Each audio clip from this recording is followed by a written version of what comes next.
Bom menina nos prome edição de Vox Iuventus. Meu nome é Ashna Thijsen e eu sou vosso host para Awe. Vox Iuventus é podcast de jovem para jovem, onde a meta é para promover conversação entre jovens riba tópico que vosso é importante. O tópico de nos prome episódio é cambio de clima. Nós está acompanhando Awe de nos prome episódio com nos prome invitado Giovanna e Jasmin. Como vai com vosso? Muito bom, danke. Você lo por contar um pouco mais de vosso mês? Nós está começar com Jasmin. Boa tarde, meu nome é Jasmin. I'm 17 years old and I just graduated HAVO. I'm on my gap year, figuring things out, workshops, courses, photography. Yeah. Hello, boa tarde. My name is Giovanna. I am 15 years old and I'm in my last year of MAVO. Okay. Maneira me a mencionar o tópico de awe tá climate change. Tópico hopi relevante e com hopi discussão na Aruba e de exterior. Na Aruba, luna passada, tinha encontro tocante clima, que se chama Climate Action, e lo tinha outro para fim de novembro. Greta Thunberg, me dá seguro você sabe que é um jovem de 16 anos que atualmente está hopi bezig, está promovendo climate action anto diferente coisas que nos podemos para por melhorar a condição de climate change. E mirando com hopi relevante está de temporada aqui, você dá por explicar um pouco mais de que climate change está, ou que cambio de clima está? Okay.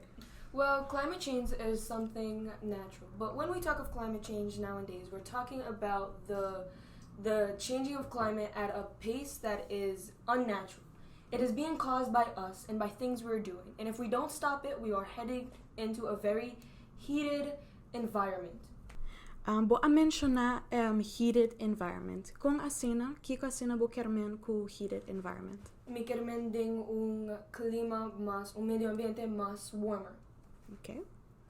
So, global warming essentially is related to the greenhouse gas effect, which is a natural process and it's what makes life on Earth possible. But the problem is that we are taking it to an extreme where we are putting out too much of these greenhouse gases through industry, through different forms of pollution, and these different types of greenhouse gases, mostly CO2, carbon dioxide, methane, all these things, which is accelerating the greenhouse gas effect, and it's making it even stronger than what it's supposed to be. Mirando lo cual boso a mencionar, a boso ta pensa ku na Aruba nos joven nanta consciente di kiko cambio di climata? Yes and no, because it is in our hands. I am educated on the topic because of social media, not because of school. Anto amita sinti ko ita algo começar ta implementado em school para nós ta mas educar anto nós ting effects nang onde nós por really dialogue about it, where everybody has an understanding, where everybody is educated, and where everybody knows each side of it. But now do as to I think if we are educated on it and consciente DJ, sí, no está. Yeah, I pretty much agree as well. I think we know a lot more because of social media and because of news than from school, and I think it's of essence also that not only are we taught in school about climate change, but also what we can do about it as individuals. Você a mencionar algo hopi interessante tocante que você haya ku maneira que o jovem por estar mais consciente de que se na implementar em escola. Algo como você ta pensa na por implementar essa aqui em escola. Nang por trece ding VAC. So like VAC where we talk about things that is happening, cause nang kuta realistic that's happening now. Of por ejemplo ding Andrexkonda. Ding Andrexkonda amino ta sinha di saki. Ding biya si mi mener of your frau ker papi over di je, nanta hasi, pero no mister guardo hasi. I was never tested on it. It was nothing that I was supposed to learn. Right, so we did learn a little bit about it in colegio, but it's very much kind of brushed over. It's not treated with the importance. Yes, with the importance and with the weight that the reality of the situation has.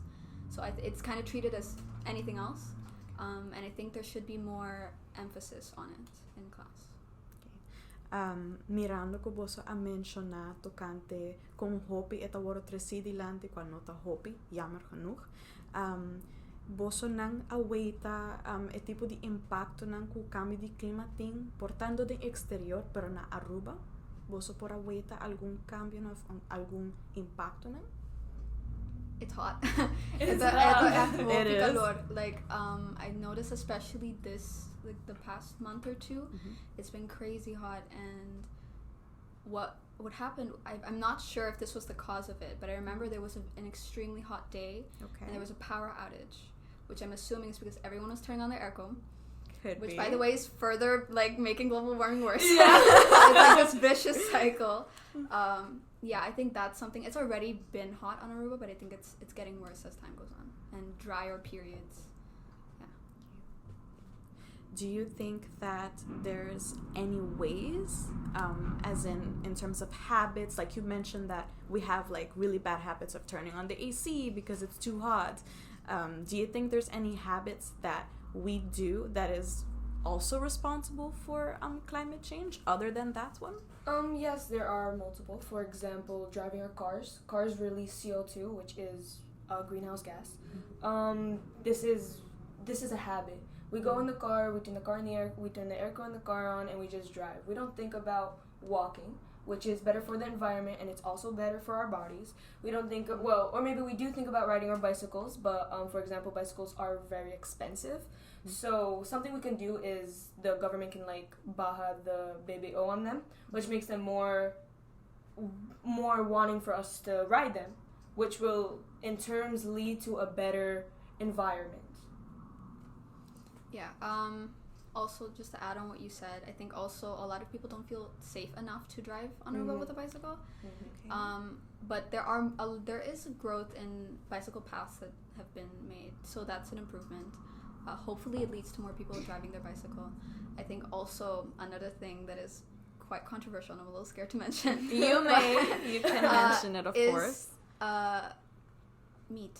And the intake of meat, Yes, and the okay. like massive amounts, and I think especially in Aruban culture, it's like ham na Pasko and like Absolutely. and beef stoba, and I think it doesn't necessarily mean that everyone has to go vegan. I don't think that's necessary for everyone, but I think just to keep in mind how damaging massive amounts of meat, especially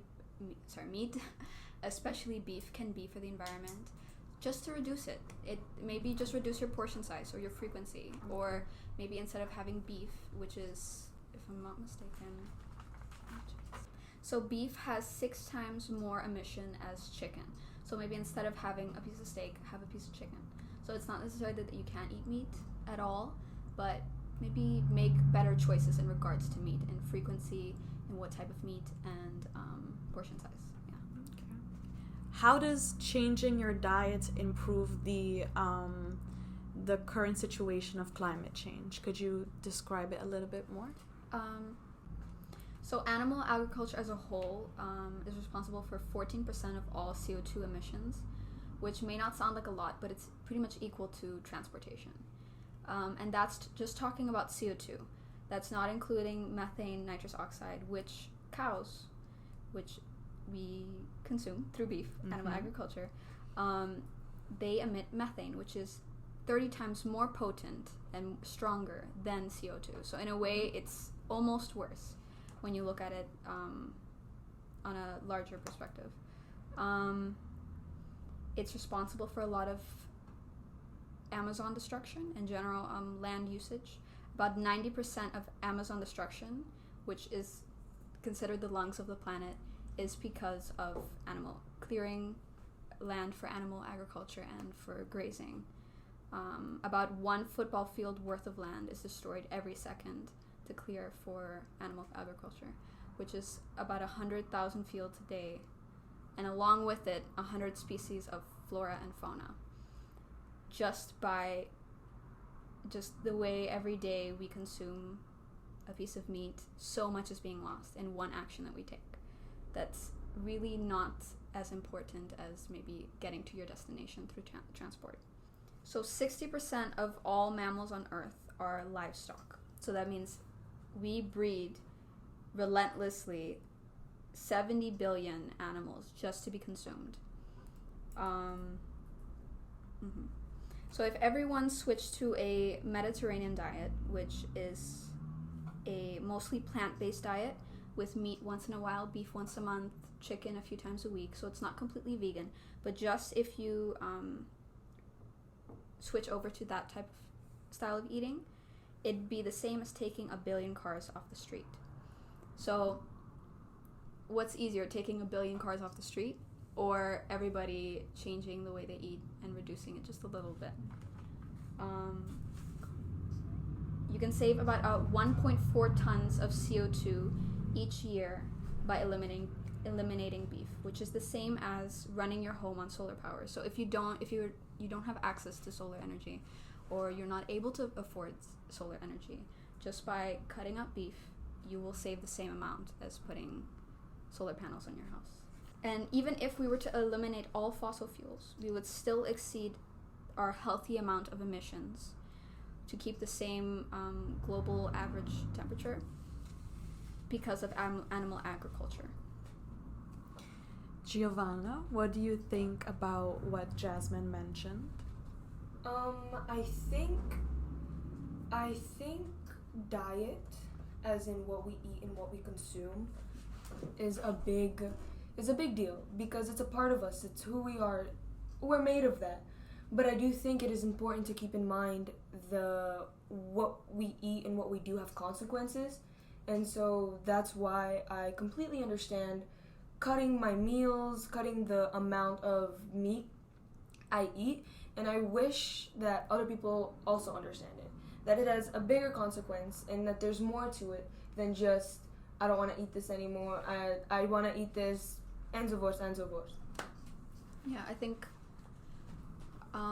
we become very mindless in a way. Not to say that it's bad, but I think we have less of an awareness as back in the day when, not that I was there then, but where you would cook, like really make your own meals. People had their own farms and they really were conscious of what was going on. But right now we get a piece of steak in front of us and we eat it, and we don't really know everything that goes into it, all of the energy, all of the greenhouse gases that go into the production of that steak. And so it's hard for you to also make a change if you are not aware of the effects that it has.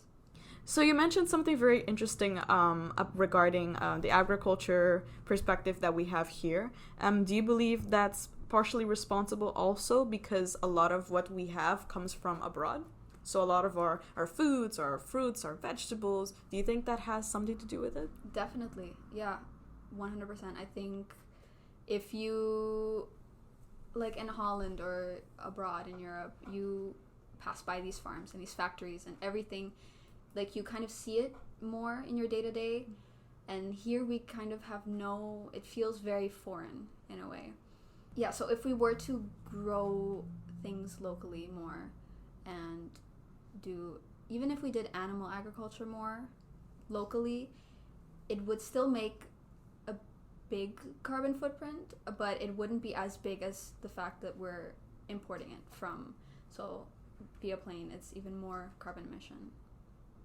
By the way, manera você pode reparar, nos a switch de papiamento para English, pero nos quer para você ter cuenta que o podcast aqui nos quer promover inclusion, discutir ainda tá sentindo mais cômodo para expressar mais de idioma que não tá sentindo cômodo, e também nós tá isla chiquito pero multicultural. Dus é algo bonito com Jasmin e Giovanna por expressar mais de idioma que não te sente mais cômodo. Dus, just para que você não está consciente disso. Agora, para nos back de nossa conversação, você mencionar algo muito interessante. Você pode contar-me de que carbon emission tá? Yes, carbon emission is carbon that we emit, so that we give out into our lucht, our surroundings. Right, so carbon gets emitted through the burning of fossil fuel. Fossil fuel is fuel that is made from fossils, which is dead organisms. In a sense, it's buried carbon because all organisms are made of carbon. But when it's buried underground, it doesn't have any effect. The only time it has an effect is when it's burned and it becomes carbon dioxide and it enters our atmosphere. And then that's when the greenhouse gas effect strengthens.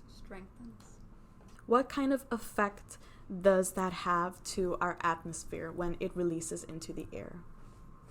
Well, it increases the temperature. That's why it's called the greenhouse gas effect. It's the same thing as a greenhouse, where it traps sunlight, and it's what, as I said in the beginning, it's what gives us life, because otherwise the Earth would be a big ball of ice, but it's not. It's nice and warm. Getting a little too warm. Mm-hmm. Too warm for comfort. Yeah. A little too warm for our own preference. Yeah. It's not even preference anymore. It's just it's like inhabitable. Yeah. Too warm to be inhabited. Agreed. So you mentioned temperatures. I was wondering if you could tell us about the temperature rise. Is that something that you believe is important that we focus on? Yes, it's pretty much, I'd like to say, pretty much the most important thing. There's 3 vicious cycles that happen when you look at temperature rise. So first of all, just at the first instant, oceans get hotter and they emit water vapor, which is a greenhouse gas actually. So which is further making it even warmer. So now it's already accelerating. Now when you look at ice melting, ice reflects sunlight, and when there's less ice, there's ice cover that's covering the ocean. The water surface is exposed, which is even more water vapor, a greenhouse gas, and then further strengthening of the greenhouse gas effect. Then the third vicious cycle is when you look at permafrost, which is frozen soil that contains greenhouse gases that are basically buried carbon. Could be fossils, could be any form of buried carbon. When that thaws, when it Melts. Yeah, when it melts, the gas is released, and then it accelerates even more. So it becomes, sure, maybe it's just a couple of degrees in the first instance, but it accelerates so much that it becomes more than just a couple of degrees. And even if it is a couple of degrees a year or over a period of time, we are not able to adapt that fast. Life is not able to adapt that fast. When you look at graphs of like millions of years ago, the temperature stayed about the same. But now, ever since the Industrial Revolution, and so since there's more CO2 production or emission, since there's more CO2 emission, you suddenly see that spike up, and it's because it's just happening in such a small time frame that nothing is able to adapt, and everything's just going so fast in a way, and we don't have control over it. How much time do you think we have to turn things around potentially? Because I know you mention it as something that's very grave in the state that it is right now. Do you think that us as a society have enough time to turn this around potentially? I mean, it depends. Wasn't there a climate report, I think about a year ago, told us that we had 11 years or something like that. Wow. We had quite a bit. And then there was one that came out this year. I didn't even read it fully because I got really scared. I would be too. But yeah, it's very scary. It's my future. Our future. Exactly. And it was down to a matter of months. So, oh wow. Regardless of months or years, if everybody, what it's been like the past, if we don't change. Yeah. We've been stalling. Everybody's been stalling and like, okay, we'll talk about that. And it's a very like... it's not an important thing until it is an important thing. Exactly. And it's not being addressed with the weight that, as I said before, it's not being addressed with the weight that it has. Like and wasn't there like a few days ago where 11,000 scientists released a report to declare it an emergency? And I think England also was the first country to declare it an emergency. More stuff like that needs to happen. It needs to be very fast, drastic change to be able to combat it. I think it's possible. And I think I do have hope. I think it's in the right direction when you look at the climate protest that was here. And I don't think there was one last year. Was there? Mm-mm. No. So, and there were like hundreds of people that showed up. So I think it's going in the right direction. And I think we can do it. But we can't stall anymore. Like, things need to happen now. Absolutely.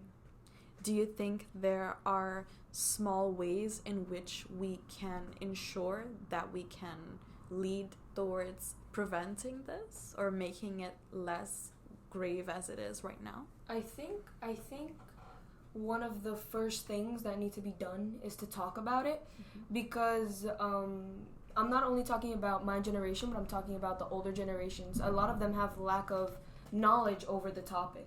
And without talking about it and without willing to educate yourself about what things is happening, nothing will change. So I think that the conversation that we are having now is needed, but not only in this room, but everywhere. Yeah, right. So I completely agree with what you said.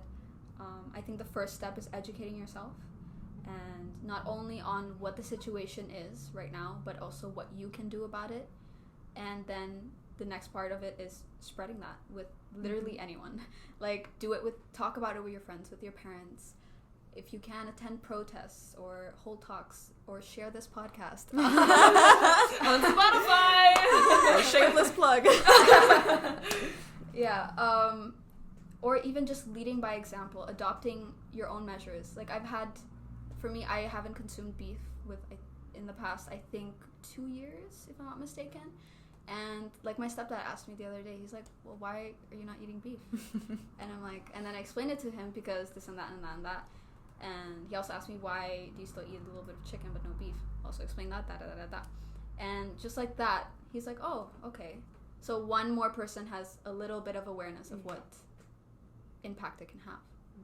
I think it's really important, especially that we don't make it so difficult for us to communicate with each other. I feel like a lot of the times, if somebody isn't willing to begin understanding or begin implementing these little things in their life, we'll attack them or we'll feel very hostile towards them. So it's important that, we give it the time to educate and inform them as much as we can. On what you guys mentioned, if there's anything that you could do, like a project or something, what would you guys like to do to begin a chain of reaction towards climate change? In Aruba. Like it was held last month was the climate action, I think was it called? Yeah, I think that's protest. what it's called, yeah. I think that is important. And there were people there, but I think it could be much more. It could be much grander. Where us as a pueblo, us as a isla stands up. And I think that is a very important project that brings awareness. And I think awareness is important. Right. No, I completely agree. I think I saw that they have another one. The 29th, I think. Yes. I hope to see more people, and I think it's getting conversations starting. It's very much in its baby steps, but I think it's growing very fast, and I hope it brings about change. Also, right, so our Minister President, I heard, wants to also address the current energy situation, which I think is a really big deal. I think that's good. We were supposed to be 100% on renewable energy right now, or by 2020, which is about a month away. And we're still using 80% fossil fuel. So it's not where it needs to be, but I'm hoping this does get addressed, and hopefully it's implemented. Yes, hopefully it's implemented. And I saw Zero Waste Aruba posted something about that they demand certain. Let me check that for a second. Okay. They demand that by 2030, if I'm not mistaken, they demand that in the plan, carbon emissions are drastically lowered. I'm quoting them on this, by the way. That the goals of net zero emissions by 2050 and 50% less emissions by 2030 are set. So these are the targets that internationally are agreed upon to keep global warming 2 degrees Celsius. No more fossil fuels but clean energy, and also protection of nature, our biodiversity, etc. So I hope that they address this and that they take into account Aruba's demands. So you guys mentioned zero waste. Could you tell me what that is? So I was talking about the Zero Waste Aruba is an organization here that promotes zero waste. Zero waste is a movement. It's of when us as individuals try to be as little to no possible waste. So you can also become part of the zero waste movement by reusing whatever you have at home, even if this is plastic utensils. Reuse what you already have at home. Try to get as much use out of it as you can before you send it to a landfill. Find ways to repurpose what you have. For me, I use honey jars to store my little tea leaves inside instead of buying a tea box. And then donating as well things to other people instead of throwing it away right away. As a general rule, when it comes to materials and what's more wasteful and what isn't, it can be a little bit of a loaded subject, but I think as a general rule, avoid plastic and styrofoam whenever you can. Paper is better than plastic. If it's no packaging at all, even better. And if you can, do your research, which materials are more sustainable than others, if it's biodegradable or not. Do you have any tips, Giovanna? Tips on living a more zero waste life? Yes. Like she said, choosing paper over plastic, even though I know paper is made from trees and unbossing in Dutch is a issue we have over the world because, like it's known, our trees we need them to survive air. But yes, paper over plastic because plastic does not biodegrade. Okay. I know that currently we are in a state where Aruba is trying their best to reduce the use of plastic. I know that they're doing that in groceries. Are you guys aware of that? What do you think about it? I mean, I know. Think in 2016 there was a law passed that on January 1st in 2017 that the single-use plastic of one sale flow, so the plastic bags that we put our stuff in at the end of the store, we're not allowed to use them anymore. And that's been implemented, and now when you go to the grocery store, you no longer see those. I think acts like this need to be taken because plastic is not good and something that we need in Aruba, especially because we live on our income comes from the tourist. Aruba's not a dump, and plastic is trash. Wherever you want to throw it, no matter where you throw it, we're going to have plastic. And seeing it on the streets thrown, seeing styrofoam thrown, so things that aren't going to degrade it's not pretty, it's not nice. People are going to come to Aruba and they're going to think that we're a dump when we're not, when we're a beautiful island. And I think that's why things like this, like the thing that happened in 2017 with the plastic bags, need to be implemented more, because we also need to think about that we are a beautiful island and that should be a big priority of ours. I think for people that because I know there are people, especially out of the older generation, who complain about this type of things. If you don't care about the planet, at least care about your own economy. It will affect us through tourism. So, yeah. Okay. Could you explain to us what degrade means? Yes, so for example, biodegradable products or products that can be degraded. So degraded means, how I would explain it would be eaten up. So biodegradable, it can be eaten up by the nature. Yeah. Now, when you don't have biodegradable products, it is products that aren't eaten up by the nature. So it is not getting rid of. We have too much of unbiodegradable products, which can also be damaging to wildlife. Yes. Especially you get with marine life, the plastic straws, and you find the Coke bottle, the Coke cans, the wraps, the little, what do you call that? The plastic wrapping. Mm-hmm. Also, you'll find them like around the turtles' necks and stuff. So, yeah. And I'm sorry. No, it's okay. So it's in even more another way that it affects nature. And like we said before, we went off it's not important until it is important. This is affecting our food chain. These fishes are eating the plastic. We consume the fishes too. Therefore, soon, figuratively speaking, we're going to be breathing plastic if we don't change it. It's becoming more and more a part of our food chain, which affects us. Yeah, exactly. Actually, what happens is plastic, it won't degrade completely, but it'll break down into smaller pieces called microplastics, and those are easier for the fish and the smaller, mostly basically what the animals that we do eat, the marine animals that we do eat, like fish, and then they consume the plastic, and just as you said, then it enters us, and then it affects us. Seeing that you guys mentioned this, and we're talking about fishes, we're talking about water, there is also an issue regarding sunscreen, right? Yes. People using sunscreen and then going into the beach and the water and affecting. Could you tell us a little bit more about that? So basically, sunscreen, I don't know, maybe you know a little bit more about it, but I don't know exactly what it is, but I know that it doesn't completely stay on you. It gets absorbed into the water, and it affects the corals, I think. Is that correct? Yeah, wait, let me get the facts. Okay. Pull up the fact. I got the receipts. Gotta get the receipts. Yes, 1 second. Yes, our sunscreen is harmful because it contains chemicals like oxybenzone that can seep into our coral reefs and go into our corals, which will it will seep into it, and at one point our corals will die, so they'll bleach out, and this isn't good. Now, this is not good because we need our corals. Our corals are needed for they're beautiful. People come here to see them. So, in terms our economy is going to be affected. But like I was saying, this goes into the corals, so sunscreen is something we need. We can't say don't use sunscreen anymore. We live on an island that is affected by the sun. We need sunscreen.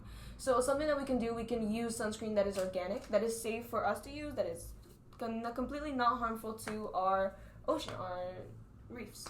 Yeah. Also, I don't know if it affects mangroves. Does it? Do you know? I'm not sure. But I know that mangroves are actually very important also into absorbing CO2. They are 10 times more. They can absorb 10 times more CO2 than regular trees. So that's super important for Aruba as well. So seeing that we're talking about all of this, and I know it's been really interesting, this topic is something that you could discuss for hours, seeing how important it is. Before I close this episode, I wanted to discuss some SDGs with you guys. What do you guys know about SDGs? So I know that SDGs was created by the United Nations. It acts on 17 sustainable development goals to transform our world by, I think, 2030. I'm not sure when it was created, but I know that there are 17 of them. 17 goals. Yeah. I think it's really important to set guidelines and goals because climate change and global warming and development and all of these things in general, big global issues, it's very abstract and it's very hard to measure. So I think setting very very clear and cohesive goals, very specific, is key to actually seeing change over time. Because I think, especially when you adopt habits that you do yourself, that you implement yourself, it's hard to see the change that is happening. So it's nice to have goals, global goals that everybody's striving for, and especially it's nicer to see them being met and that there is change that's coming. Yeah. Okay, seeing what you guys mentioned regarding the Sustainable Development Goals, do you think there's enough that's being done? No, of course I do not think there's enough being done. There's always more that can be done. We can always better ourselves, and I think that the SDGs on Aruba is like the Sustainable Development Goals on Aruba is like a little baby, and now it's growing.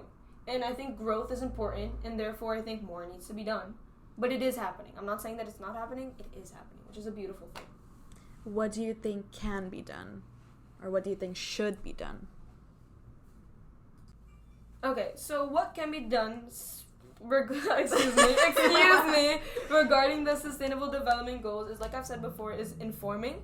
Because I know, because the people I'm around don't have any clue what Sustainable Development Goals are. So I think informing, and then with that coming brainstorm sessions, because I think brainstorming with a lot of people is so needed, eating off other people's ideas, creating more. It's such an amazing process to see, and I live for it, and I think that is something that needs to be done because we need to educate ourselves. We need to educate everyone else around us. All right. I think also what you said about doing it with other people. you guys can share ideas and jump off of each other's ideas and build something more than just yourself. Yeah, exactly. Yeah. And you guys can organize projects or protests or whatever it is, but it leads to bigger things if you work together. Yes. In unity, there's power. Correct. Yes. So before I close this episode, I'd like to leave it on a little note. What are some tips that we can implement? Some very small, easy, maybe habitual tips, if you would like to call it that we could implement to prevent the continuation of climate change. Okay, so a few easy changes that you can make right now. I already mentioned a few. Lower your beef or meat intake. Something else that you can do that pretty much takes no effort, and it's something you already do on a daily basis, is changing your browser. So change it from Google or Bing or whatever to a browser called Ecosia, ECOSIA, which they do a lot of reforestation. Per about 50 searches, it plants one tree. You can see the financial reports, exactly how much money is going to tree planting. You can see videos about where they're planting the trees, local people helping them plant the trees. They've planted about 73 million trees so far. So it's something that you already do on a daily basis. You Google things all the time. And just by switching your browser without actually getting your hands dirty, you're planting trees. So that's really cool. Another thing you can do is just Google Ecosia, a carbon footprint calculator, just to have an awareness of what your situation is right now. And then maybe do it in 3 months after you've implemented some little changes like reducing your meat, and then see the progress that you've made. Like I said before, sometimes it's so hard to see if it's making a difference. And I think measuring it and actually seeing, wow, it's my carbon footprint. I'm doing something. Exactly. It's really motivating and it keeps you going. And again, the 2 last tips that I've already mentioned, but it's educating yourself and spreading that knowledge, creating awareness and making your voice heard. Educate yourself on low waste, carbon negative, eco-friendly, all these terms, different materials, different products, the effects and solutions of climate change as a whole. Just educate yourself on everything that's out there, everything that's possible, and then spread that through sharing this podcast, making changes to your own life and leading by example. Attend protests and different events, talk to your friends, talk to your family. If you want, just something as simple as following a account on Instagram that talks about different tips, just so that you have the information. Exactly. The knowledge. Correct. Yeah. And another thing, if you have the funds, it's nice to donate to companies who can make big impact. Instead of maybe you can't afford solar panels on your home, but maybe there's a company who, just by you chipping in $5, can supply solar panels to an entire village in Kenya. Not only are they getting energy and electricity, but it's also clean. So yeah, little things like that can make a big difference. Before we close the episode, I'd like to ask Giovanna as well if you have any small tips, easy tips that we can all implement. She pretty much summed it all up. But like I said before, I think a big deal is educating yourself. And I keep going back on this topic because I stress on it so much because I think it's so important. Now, before I started to care about how anything I did impacted the world, I took a minute and I educated myself. I Googled things, I looked things up because I was malinformed. I wasn't informed at all. And just with that being done, I realized it weighed on me. It weighed on me. Because certain things that I did, certain actions that I took, at that point I realized that it is not only affecting me, it is affecting the people around me, it is affecting the animals around me, and it is also affecting the future animals, people that are to inhabit the earth that I leave them. And the fact that a little thing that I can do, a little thing that we can do together can actually change that is crazy to me. I think it's amazing, and I think that's why I am so passionate about changing it, because we are impactful.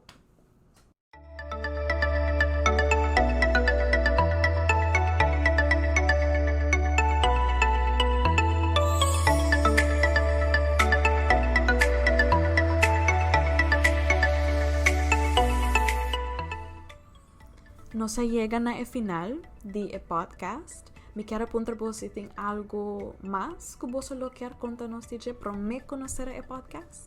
Yes, join us. Join us at Climate Action Aruba on November 29th from 11 a.m. to 1 p.m. at Wilhelmina Park, Oranjestad. We're gonna be there. We're gonna be supporting the climate action. Yeah, that's about it. And also, I would like to say thank you for having us. It means the world to me to be able to be here and converse about such an important topic. Yeah, I agree. Thank you so much. It was honestly an honor. And it was also really great to be able to talk to Giovanna and meet fellow climate action Believers! supporters. Yeah, so thank you so much. Thank you guys so much. It means the world to us to have you guys here as well.